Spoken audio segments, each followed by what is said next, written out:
कोटा राजस्थान के 5 दोस्त अजय, मनीष, निखिल, हर्षित और नवीन अपनी इंजीनियरिंग की पढ़ाई कंप्लीट करके जॉब की तलाश में इधर उधर भटक रहे थे, लेकिन उन्हें अपने फील्ड में कोई जॉब नहीं मिल रही थी। जॉब मिलती भी तो 6-7 हजार से ज्यादा की नहीं मिलती। अब उन्होंने लाखों रुपए लगाकर अपनी पढ़ाई की थी, तो उन्हें उम्मीद थी कि कम से कम 20-25 हजार रुपए की जॉब तो आसानी से मिल जाएगी। पर जब वो कॉलेज से बाहर निकले तो हकीकत कुछ और ही थी। नौकरी के लिए 1 साल भटकने के बाद भी जॉब न मिलने के कारण ये 5 लड़के डिलीवरी बॉय का काम करने लगे, क्योंकि यहाँ ये 6-7 हजार रुपए से तो ज्यादा ही कमा रहे थे। इसी बीच एक दिन निखिल परेशान होकर कंसल्टेंसी ऑफिस जाता है, जहाँ जाकर निखिल को पता चलता है कि यहाँ पहले 500 रुपए जमा होंगे और अगर वो निखिल की जॉब लगवा देते हैं तो पहली सैलरी का आधा पैसा वो लेंगे। दर नौकरी के लिए भटकने के बाद निखिल के पास और कोई रास्ता भी नहीं था, इसलिए निखिल 500 रुपए जमा करा के घर वापस आ गया। क्योंकि निखिल एक मैकेनिकल इंजीनियर था तो उसे इसी फील्ड में जॉब चाहिए थी, जो उस वक्त कंसल्टेंसी वालों के पास मौजूद नहीं थी। लेकिन निखिल से बोला गया कि वो वैकेंसी के आते ही उसे कॉल करेंगे, जिसके बाद महीने भर तक निखिल के पास कोई जॉब का कॉल नहीं आता है।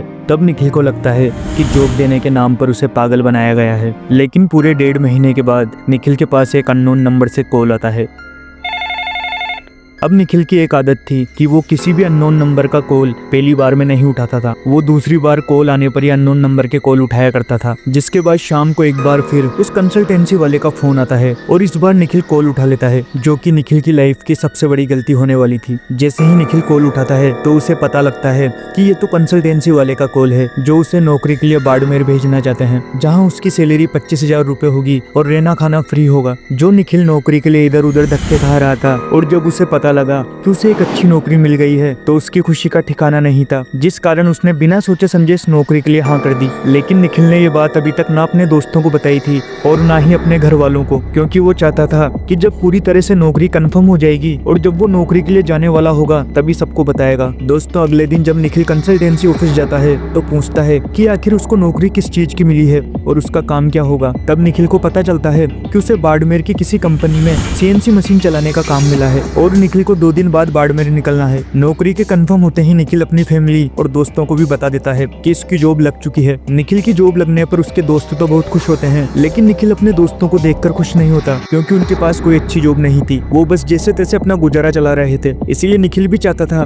कि जिस कंपनी में उसकी जॉब लगी है वहाँ उसके दोस्त इंटरव्यू तो दे ही सकते हैं, चाहे जॉब लगे या ना लगे। उसी पल निखिल कंपनी के मैनेजर को कॉल लगाता है और परमिशन लेता है कि क्या उसके दोस्त भी इंटरव्यू देने आ सकते हैं, क्योंकि वो भी पढ़ाई में सेम फील्ड से ही है। अब नौकरी देने की जगह मैनेजर का मकसद तो कुछ और ही था, तो मैनेजर हाँ कर देता है कि तुम अपने दोस्तों को भी ला सकते हो। ये सुन निखिल और उसके दोस्तों की खुशी का ठिकाना नहीं रहता, क्योंकि वो साथ ही पढ़े थे और अब साथ में ही जॉब करने वाले थे। 2 दिन बाद ये 5 लड़के कोटा से बाड़मेर जाने के लिए बस से निकलते हैं और 8-9 घंटे का सफर करके बाड़मेर पहुंचते हैं, जहां कंपनी का आदमी ने लेने आने वाला था, पर अभी तक वो आया नहीं था। फोन करने पर पता चलता है कि उसे थोड़ा टाइम लगेगा। जब तक वो इंतजार करे, इंतजार करते करते 3-4 घंटे बीत गए और तब जाके कंपनी का ड्राइवर इन 5 लड़कों को लेने आया। दिन भर के सफर और इतने लंबे इंतजार के बाद 5 लड़के बहुत थक चुके थे और रात भी हो चुकी थी, तो ये लड़के बस आराम करना चाहते थे। लेकिन इन्हें क्या पता था कि आगे जाके आराम तो छोड़ो, चैन की सांस लेना भी मुश्किल होने वाला है। गाड़ी में बैठने के बाद ड्राइवर 5 लड़कों को एक सुनसान हाईवे के एक ढाबे पर ले जाता है और लड़कों को बोलता है कि तुम सब यहाँ खाना खा लो, फिर चलते हैं। दोस्तों, इस वक्त रात के 10 बज चुके थे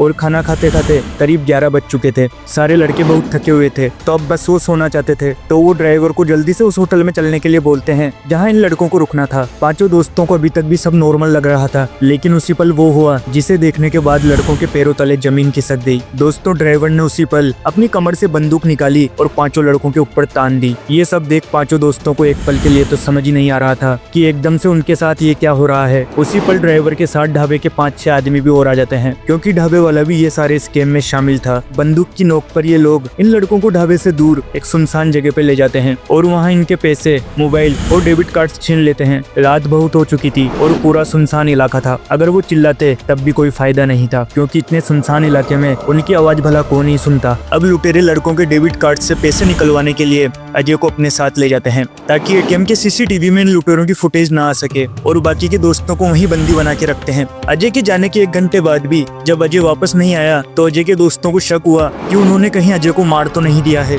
जिसके बाद अजय का दोस्त हर्षित बहुत डर जाता है क्योंकि उसे लगता है कि ये लोग अब हमें भी मार देंगे। डर के मारे हर्षित उन लुटेरों के पैर पकड़ के लाख विनती करता है कि तुम्हें जो कुछ चाहिए था वो तुम ले चुके हो, अब वो हम सबको जाने दे। हर्षित को इस हालत में देख नवीन अब समझ चुका था कि अब अगर मरना ही है तो लड़के ही क्यों ना मारा जाए। उसी पल नवीन ने ना आओ देखा न ताओ, वो पास ही पड़े डंडे को उठाकर उन लुटेरों पर ताबड़तोड़ बरसाने लगा। अपने दोस्त को अकेला देख बाकी के दोस्त भी लड़ाई में जी जान से नवीन का साथ देते हैं, लेकिन उसी पल इस अंधाधुंध लड़ाई में एकदम से गोली चलने की आवाज आती है और सारे एकदम से खामोश हो जाते हैं। नजर घुमाने पर पता लगता है कि वो गोली किसी और को नहीं बल्कि हर्षित को लगी है, जो उन्हीं लुटेरों में से किसी एक ने चलाई थी। देखने पर पता चलता है कि गोली हर्षित के सीने में लगी है। ये देख हर्षित के दोस्त उसकी तरफ दौड़ते हैं और उन लुटेरों से रोते और गिड़गिड़ाते हुए कहते हैं कि वो उसके दोस्त को अस्पताल ले चले, लेकिन वो बेरहम लुटेरे डर के मारे उन्हें उसी सुनसान जगह पर छोड़कर भाग जाते हैं जहां कोई भी साधन नहीं है जिससे कि उसके दोस्त को जल्दी से जल्दी हॉस्पिटल ले जाया जा सके। दोस्तों, जिसके थोड़ी देर बाद हर्षित की सांसें थमने लगती है और उसका शरीर ठंडा पड़ने लगता है। हर्षित के दोस्त कुछ कर पाते उससे पहले ही हर्षित दम तोड़ देता है और उसकी वहीं पर मौत हो जाती है। जरा सोचकर देखिए दोस्तों, जो दोस्त कुछ देर पहले अपने दोस्तों के साथ था उसकी ही लाश अब उसके दोस्तों के हाथों में थी। सारे दोस्तों का रो रो कर बुरा हाल था, किसी को कुछ समझ नहीं आ रहा था कि करना क्या है, हर्षित के घर वालों को क्या जवाब देंगे और अजय का भी कुछ पता नहीं है। दोस्तों, जो लुटेरे अजय को रात की 2 बजे अपने साथ एटीएम से पैसे निकलवाने के लिए ले गए थे, वो अपनी गाड़ी दूर खड़ी करके और कॉल लगा के अजय की जेब में एक मोबाइल रख देते हैं ताकि अगर वो कोई चालाकी या किसी से बात करे तो उसे सुन सके। अब अजय को वो लुटेरे एटीएम के अंदर जाने की बोलते हैं और अजय को धमका देते हैं कि कुछ भी होशियारी की तो तुम्हारे दोस्त जिंदा नहीं बचेंगे। दोस्तों, अजय जैसे ही एटीएम के अंदर घुसता है तो वहाँ उसे एक गार्ड बैठा हुआ मिलता है। अब अजय उससे मदद तो मांगना चाहता था, लेकिन वो अपना जरा सा भी मुंह खोलता तो उसकी सारी बातें वो लुटेरे सुन लेते, जिस वजह से अजय अपने काम में लग जाता है और अलग अलग एटीएम कार्ड से पैसे निकालना चालू करता है। अजय को अलग अलग कार्ड से पैसे निकालता देख एटीएम के गार्ड को शक होता है कि ये कोई फ्रॉड हो सकता है, जिसके बाद एटीएम का गार्ड अजय से पूछता भी है कि ये इतने सारे एटीएम कार्ड्स किसके हैं, लेकिन अजय कोई जवाब नहीं देता और एटीएम से पैसे निकालकर बाहर आ जाता है और सारे पैसे लुटेरे को दे देता है। जिसके बाद लुटेरे अजय को साथ लेके वापस से उसी जगह पर जाते हैं जहाँ पर अजय के सारे दोस्त बंदी बने हुए थे।